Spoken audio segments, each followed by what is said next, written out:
राजी है कि इंशाअल्लाह ताला हम आर्टिकल 371 के तहत बिहार में सीमांचल को इस तरह का मौका देंगे इंशाअल्लाह ताला। चौथी बात यह है कि हमारे भाई शाहनवाज हमारे दरमियान में है।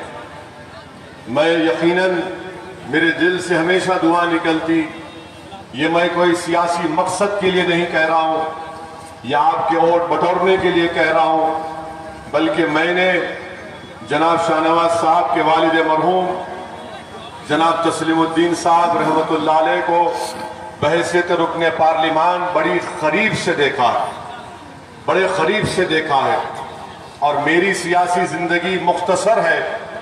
मैंने अपनी मुख्तसर की सियासी जिंदगी में ऐसे कायदीन को कम देखा जो अपने पार्टी के लोगों से कभी मरूब नहीं होते थे।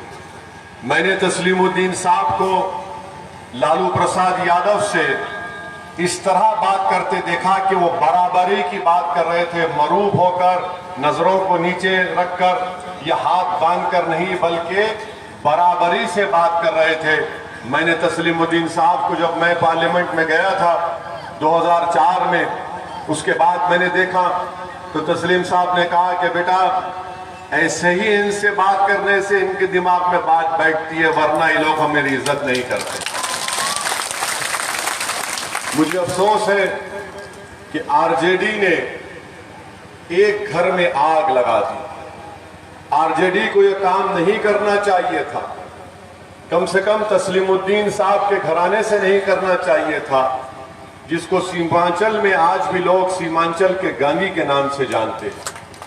तो इस तरह का गैर वाजबी काम, गैर अखलाकी काम एक सिटिंग एमएलए को आपने उसका टिकट काट दिया, आपके पार्टी से कोई एमपी का इलेक्शन लड़ा, आवाम ने उसको वोट नहीं दिया, वो नाकाम हो गए। मगर मैं शाहनवाज साहब का दिल की गहराइयों से उनका खैर मुकद्दम करता हूं और उनसे भी अपील करूंगा कि आप तस्लीमुद्दीन साहब के मिजाज को जिंदा रखिए। आप तस्लीमुद्दीन साहब जैसा बात करते थे, बगैर किसी से डरे, बगैर किसी से मरूब हुए, आप उसी तरह मुझसे भी बात कर सकते हैं और आपको पूरा इख्तियार और हक।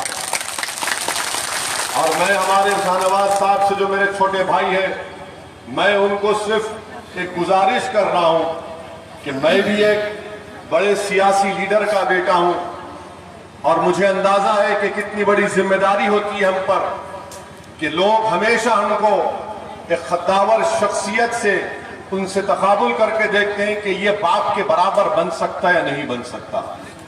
मैं आपको एक वाकया बयान करना चाहता हूं कि 2008 में हमारे मरहूम वालिद का इंतकाल हुआ और उसके बाद सरजमीने तेलंगाना में एक इलाका है जहां से हमारे फारूक साहब आए आदिलाबाद से, यहां पर काम कर रहे अमूर में। ऐसा एक इलाका है, वहां पर एक फिरका परस्त तंजीम है, हिंदू वाहिनी के लोगों ने एक घर में 8 लोगों को बंद करके उनको जला दिया और वो जिंदा जल गए, उनका इंतकाल हो गया, शहीद हो गए। तो रात में हमारे वहां पर म्युनिसिपैलिटी के चेयरमैन जनाब जाबिर साहब हैं, वो भी आएंगे। उन्होंने मुझे रात में इत्तला दी कि साहब ऐसा वाकया हुआ है और आपको आना है। तो मैं हैदराबाद से निकला और हैदराबाद से फारूक साहब बताएंगे कि भैंसा 250 किलोमीटर के फासले पर है।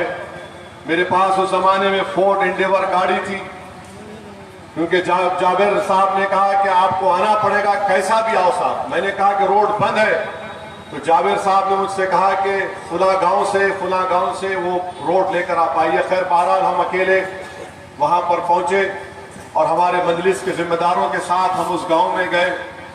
हमने घर के दरवाजों को खोला और उन लाशों को निकाला जो बहुत तकरीबन जल चुकी थी।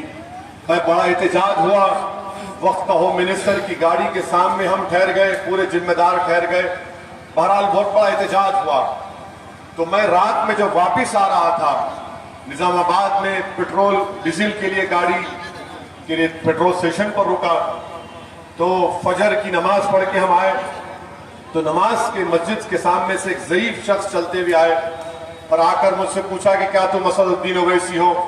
मैंने कहा कि हाँ, मेरा नाम असदुद्दीन ओवैसी है। तो उन्होंने पूछा कहाँ से आ रहे तुम। मैंने कहा ये वाकया हुआ भैंसा में, जहाँ पर हिंदू वाहिनी के लोगों ने एक घर के अफराद खानदान को जिंदा जला दिया। हमने एहतजाज किया तो उस ज़ईफ शख्स ने मुझे कहा कि जरा गाड़ी से उतरो। मैं गाड़ी से उतरा और मुझे अपने सीने से लगा कर कहा कि तुम्हारा बाप सलाहुद्दीन ओवैसी अब जिंदा है।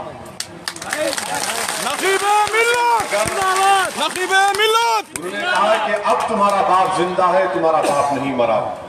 मैं समझा नहीं, बाप के खोने का गम हर औलाद को रहता है।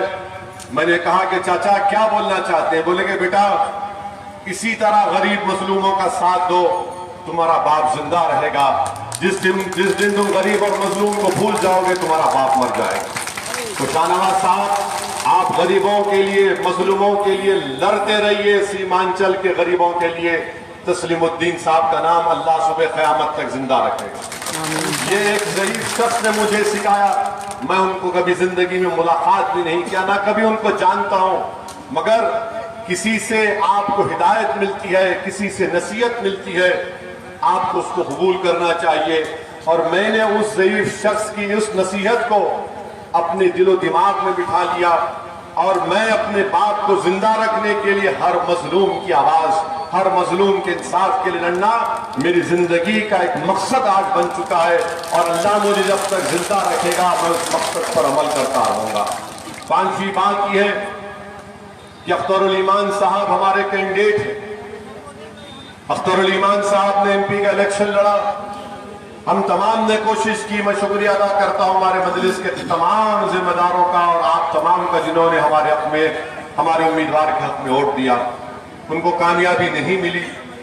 आज अख्तर भाई हमारे बिहार के सदर यहां से बहैसियत उम्मीदवार इलेक्शन लड़ रहे हैं।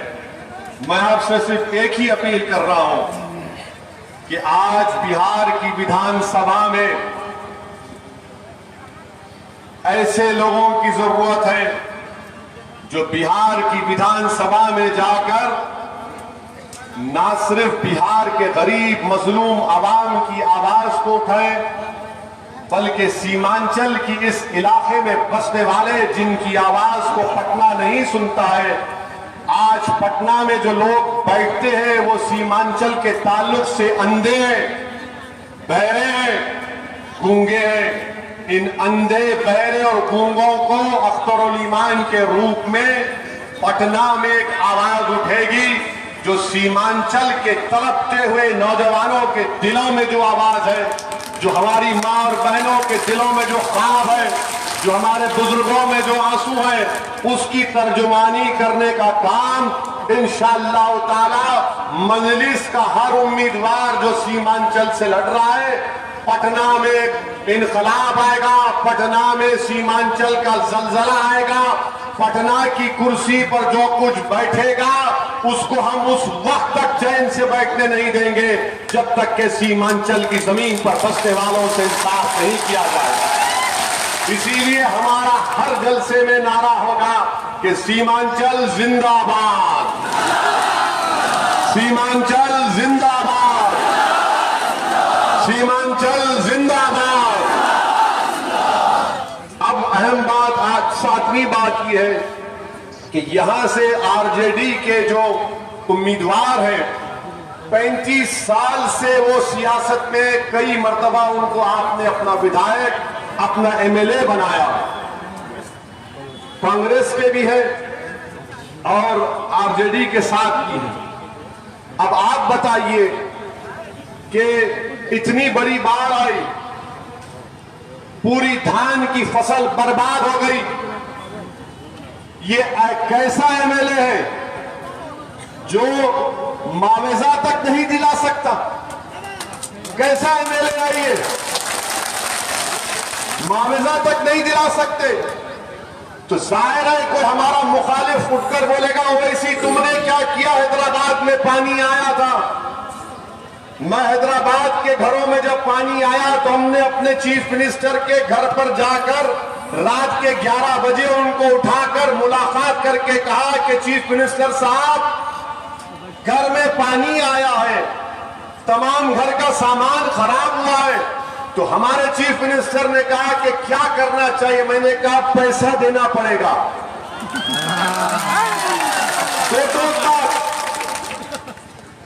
लच्छेदार गुफ्तगू ने पैसा देना पड़ेगा। बोले आप जाइए, सुबह तक ऐलान करूंगा। और सुबह में चीफ मिनिस्टर ने ऐलान किया कि एक एक घर जिसमें पानी आया उनको एक घर को 10,000 रुपये दिए जाएंगे। मैंने फोन करके कहा कि आपने ऐलान कर दिया, शुरू कब कर रहे? तो चीफ मिनिस्टर ने कहा क्या आप मेरे सर पर बैठ जाएंगे? मैंने कहा नहीं सर, सर पर नहीं बैठेंगे, आपके सामने आकर कुर्सी डालकर बैठकर आपसे मुतालबा करेंगे। तो दूसरे दिन 24 घंटे में वो ऐलान पे अमल होना शुरू हो गया। और मेरी तकरीर अगर हैदराबाद तक भी जाएगी तो याकूतपुरा असेंबली हल्के में कल तक 2 करोड़ 20 लाख सिर्फ एक असेंबली हल्के में गवर्नमेंट के लोग, मंजलिस के एमएलए और कॉर्पोरेटर जाकर घर घर हर एक को दे रहे हैं। ये काम ये एमएलए नहीं कर सकता था, ये काम नहीं कर सकते थे तो मुआवजा नहीं दिला सकते गवर्नमेंट से। फ्लड आया तो क्या बर्बाद हो जाए? यकीनन फ्लड आता है, मगर हुकूमत, एमएलए, एमपी क्या कर रहा है? सब आराम से बैठे, क्योंकि सीमांचल में बसने वाले क्या इंसान नहीं है? क्या मूर बैसा में फ्लड आया तो क्या वहां पर उनकी तकलीफ को कोई नहीं देखा जाएगा? मेरे अजीज दोस्तों और बुजुर्गों, आपके पास एक बेहतरीन वक्त आ रहा है कि आप इसका सही फैसला लेकर अख्तरुल ईमान और मजलिस इत्तेहादुल मुस्लिमीन के हक में अपने वोट का इस्तेमाल करिए। हम आपसे वादा कर रहे हैं सीमांचल की आवाम से कि इंशाअल्लाह ताला हर एक आदमी तक सड़क होगी और बाढ़ से निजात होगी इंशाअल्लाह ताला। हर एक आदमी के लिए सड़क होगी और बाढ़ से निजात होगी। और जब अख्तर भाई जीत जाएंगे इंशाअल्लाह ताला आपके वोट और दुआओं से, जब शाहनवाज जीत जाएंगे, जब मजलिस का एमएलए जीत जाएगा, तो जब वो जीत कर आएंगे आपकी जबान से कुछ नहीं निकलेगा। आप सिर्फ बोलेंगे कि आपकी पार्टी का नारा था हर एक आदमी तक सड़क, बाढ़ से निजात, काम शुरू करो, और काम शुरू होगा इंशाअल्लाह। अब ये बात कांग्रेस और जेडीयू के या फिर आरजेडी के जलसों से नहीं बोलेंगे। लफ्ज सीमांचल बोलने से उनको पेट में दर्द होता है, बहुत दर्द होता है। अब तुम्हारा दर्द बढ़ेगा, क्योंकि जहां कहीं तुमको जेडीयू, कांग्रेस, आरजेडी, बीजेपी का दिखेगा, आप सिर्फ कुछ नहीं कहना, उनको देखते ही नारा मारना, सीमांचल, सीमांचल।